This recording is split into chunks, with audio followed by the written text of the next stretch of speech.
What's going on, you guys? It's Perry the Entertainer back again for another video, and this video is another edition of Yes, Hashtag Spoilers, the hit new web show that is sweeping the nation. We take a look at all sorts of Smackdown or Impact Wrestling spoilers. Most of the time is Smackdown, and in this case, it is Smackdown again this week.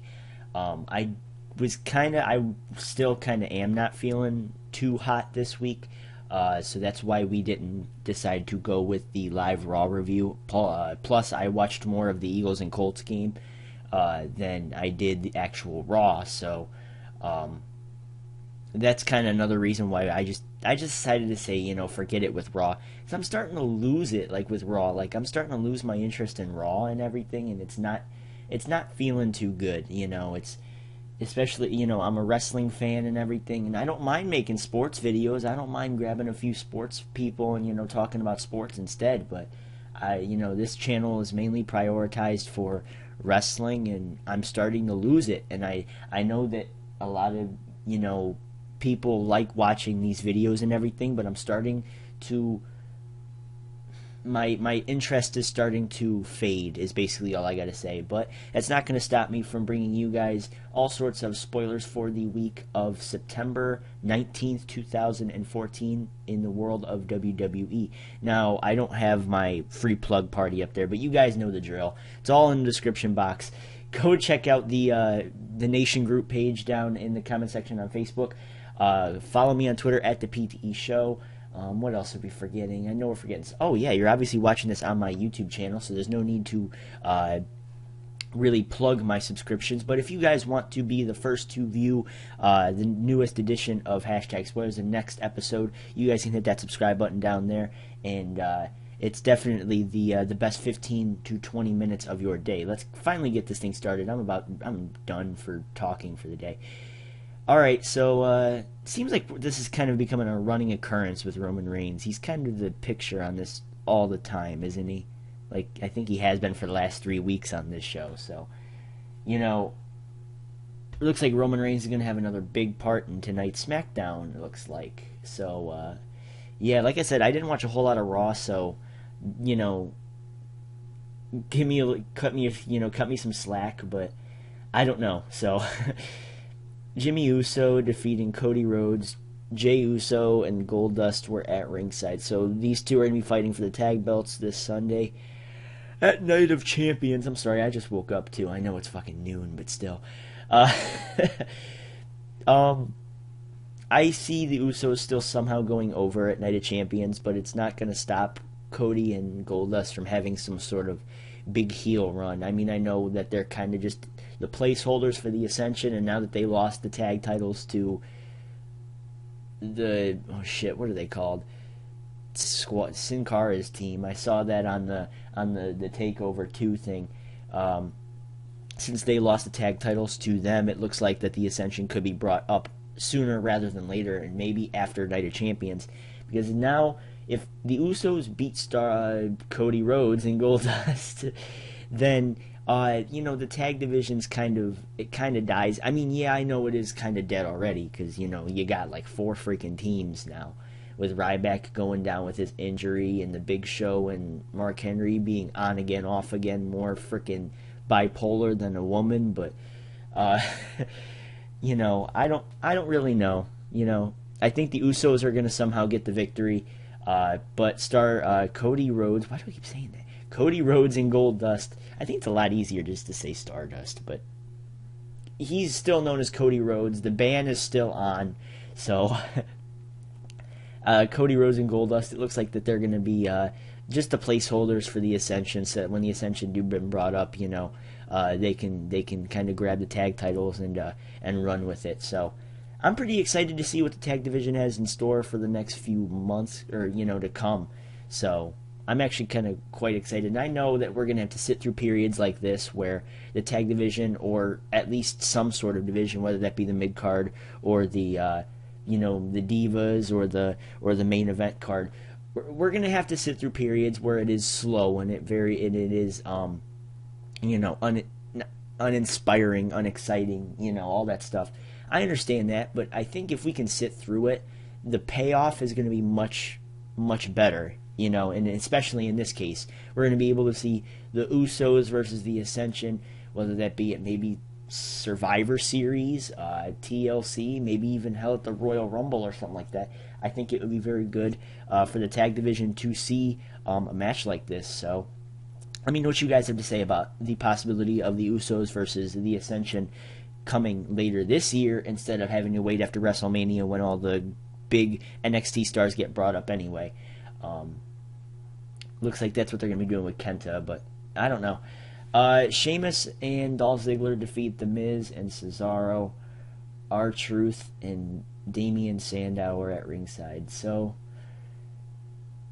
Raw, I saw a little bit of that because I think it was like during a commercial on Monday Night Raw, on Monday Night Football, and I turn back and I see freaking R-Truth and Dolph Ziggler versus The Miz and Damian Sandow. And I understand the Damian Sandow's, he's all over the place. He was kind of that cheap heat guy. He would go out there as, whether that be like the team, hometown teams, rivals or some stupid, big news story or something like that.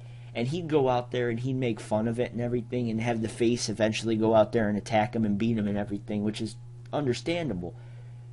He goes out there, he's now Miz's little protege, or, now his stunt double, quote unquote. And that's cool. I thought it was very original. I thought it was pretty cool. Then WWE decides to make what the fuck was his name? R. Ziggler? Or something like that. And R-Truth goes out there dressed up like fucking Dolph Ziggler. Are you kidding me? And then the fucking commentators are fucking like, oh, you can barely tell the difference. Are you fucking kidding me? Oh my god. I know our intelligence has been freaking, insulted in the past, but not as bad as this. At least with freaking Miz and Damian Sandow, you can, maybe without the beard it would be understandable. But come on! There's a distinct pigmentation difference here. But I can't tell the difference. I can't tell the difference. How many fucking years have you been a goddamn commentator for? And you can't tell the difference between this two. I understand that it's a child's product and all this stuff. I completely understand this. But why insult our intelligence like that? I can't tell the difference between Dolph Ziggler and R. Ziggler. Give me a fucking break. I know that's the fucking saying on this goddamn channel because my most popular video on here is the one that I made for the Spirit Squad, and I said that fucking thing like 20 different times. But give me a fucking break. Oh my god, I hate cursing, but I don't know how many times I said the F word in that entire little soliloquy there. Oh my god. But I think we've seen this on Raw before. I think we saw this a couple weeks ago actually. Sheamus and Ziggler and The Miz and Cesaro. It's nice to see the mid-card division get built up. And by the way, the thing with Dolph and Miz, I think that was last week with that leaked pictures crap. That was complete and utter trash. Had nothing to do with the storyline. Had nothing to do with building up for the damn IC title match whatsoever. But they decide to freaking embarrass The Miz because he's a heel and haha. And it just proves my point that WWE is starting to believe in The Miz. I think they're gonna make this guy a real star. This guy is a freaking main eventer in a mid-card division right now. So Adam Rose defeated Heath Slater. Titus O'Neil was at ringside with Slater. Got the Rose with Slater. Rose got the win after the Bunny got in the ring and provided distraction. I heard rumors that the Bunny is being played, but right now by Sami Zayn, which is insulting. But if it's TV time, I guess. But I don't think he's going to be revealed actually as the Bunny. I think that's probably going to be someone that's probably been off for a little while. Maybe like I don't know. Maybe like a Darren Young. Maybe I don't know. Maybe Alex Riley could be. I don't know, but I don't really care too much because it doesn't matter. I mean, really, the Bunny's gotten more freaking TV time than Adam Rose has anyway, and I don't know why Adam Rose is basically playing the comedy role, so this is just a blow-off match. Roman Reigns versus Rusev is announced for the main event. I know we've seen this, I believe, a couple times on SmackDown as the main event, and these two have proved that they can work pretty well together in the ring. I mean, of course, you can't really have Roman Reigns end up getting the victory here, because you still got to make Rusev look strong going into his fight with Mark Henry. Two guys are going into two pretty high-profile matches, so I think that this is a pretty good move, basically, for WWE, at least for the SmackDown. The Wyatt family defeated Big Show and Los Matadores. Bray Wyatt caught one of the Matadors with Sister Abigail for the win. Did Big Show really have to, Big Show has the size of, 4 people. Big Show could have went out there alone against the Wyatt family, and it wouldn't have been a handicap match. It would have been, a 4-on-3 in favor for the Wyatt family. But the fact Big Show kind of had to turn to the Los Matadors for help against the Wyatts, that's not the best partners, but I guess it makes the Wyatts look strong without making Big Show look weak, so I guess Bray and Big Show are going to be feuding for the next few months, which I don't really mind, but, it gives the Wyatts something to do. I mean, granted, they kind of screwed up with the Jericho feud, but, I don't really mind it too much. I don't really mind Bray Wyatt and Big Show too much. I mean, I think they had a match on Raw, and it was very slow, and it was very, I'm not going to say bad, but it was very slow and uninspiring.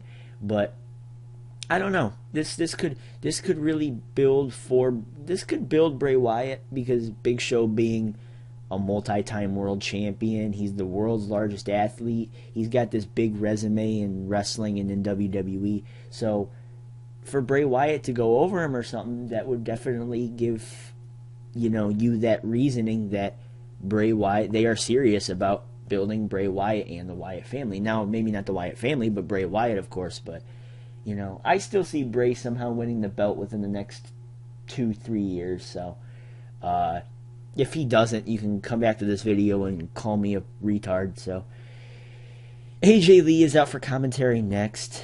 Paige defeated Nikki Bella in a non-title match. Fans chanted for CM Punk as AJ entered the ring with the Divas Championship after the match.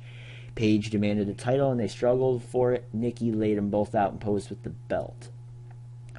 The Brie factor is going to be playing a big role in this match. I know WWE is actually building this match up to be very hot, and by hot, I mean real physical contest. I don't mean the ladies, which, granted, I will give you that, but they're actually building this feud up with some sort of tension, and actually, I'm actually kind of excited for this match. I know Nikki is not the best in the ring, and AJ and Paige can be very inconsistent, but I'm actually kind of excited for what these three have to bring to the table. We don't really see a whole lot of built-up triple threat or fatal four-way matches for the Divas Championship. And in this case, it's 3 competitors who are very, very strong in WWE booking. I mean, AJ, she apparently wants to start a family with CM Punk, so I don't see AJ winning. So it's going to come down to Paige and Nikki, and if Brie has her way, Nikki will not be winning the championship. It'll be Nikki versus Brie at the next pay-per-view or something. So I see Paige walking out of Night of Champions with the Divas Championship. I think it makes her look good in the process, and I mean, yeah, I think WWE needs to start building their Divas division a little better instead of having the same 2 feuds. Build something up. This is still a division. This means have feuds that don't necessarily have to do with the championship. You have to establish that, what am I trying to say? You have to establish roles in the Divas division and everything. And you have 6 or 7 women, but you can still establish something, because if AJ goes out with an injury, if AJ breaks her leg or something, WWE is going to have to go Paige versus Nikki, or have some sort of way that having Paige insert herself into the Nikki and Brie feud, or do they bring Natalya up, or do they bring Charlotte up, or do they bring up someone from NXT to feud with Paige? I don't, what basically WWE has to take some sort of measures, because if God forbid Nikki, or especially if Nikki goes out with a freaking injury, they're building her up as the top heel in the Divas division. If she goes down with an injury, they're fucked. So, that's real bad. So I think WWE does have to kind of build towards that mentality, because you never know.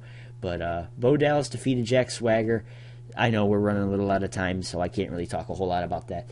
Bo Dallas versus Swagger. Bo defeats Swagger. Swagger controlled a lot of the match, and they fought outside the ring. Bo cuts a promo and told Swagger to leave after the match. I heard Christian. I heard Christian's going to be at Night of Champions. That's going to be pretty cool.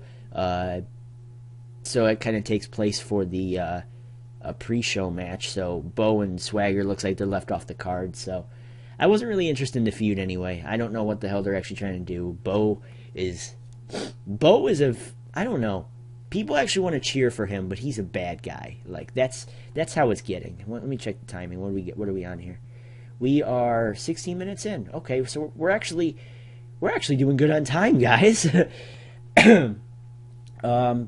Rusev versus Roman Reigns. We're actually doing really good. I'm actually quite proud of myself for making it through this entire episode with my excruciating headache right now.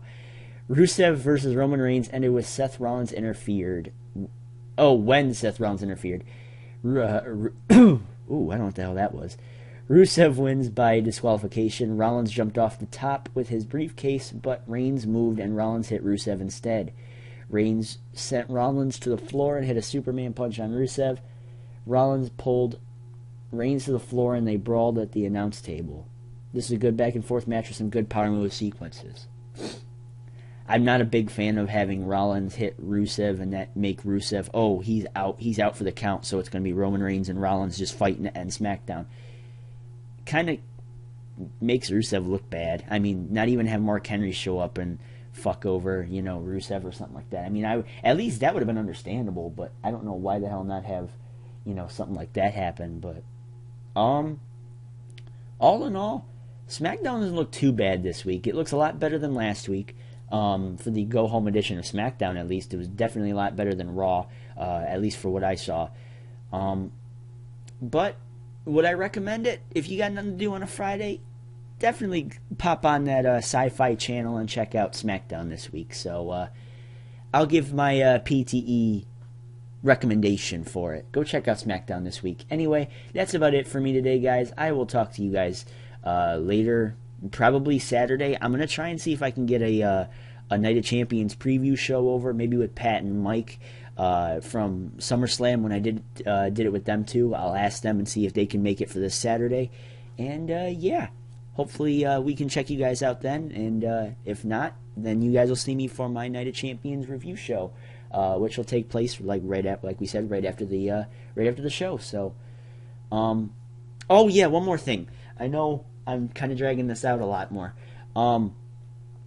There in the description, I have a link to my new, I don't want to say website, but I'm writing for a sports blog, quote unquote, and basically you can just write whatever you feel, in the world of sports. Like, for example, the stuff with Adrian Peterson and everything.